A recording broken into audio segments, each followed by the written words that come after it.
This week, we're going to get into John's letters, and you will immediately notice that John's letters are very different from his Gospels or his Gospel. And at the end of the week, we're going to be dealing with the beginning of the book of the Revelation.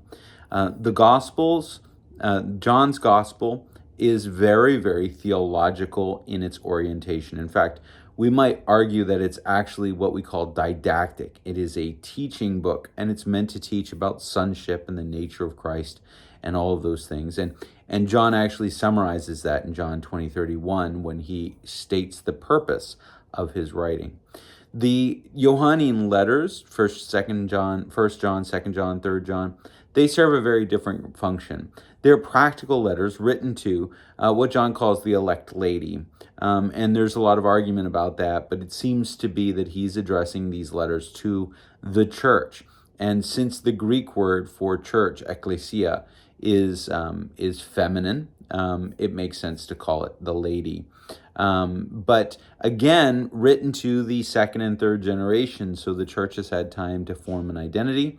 Heresies have had time to develop, and John is asking questions and dealing with problems that a second generation church would.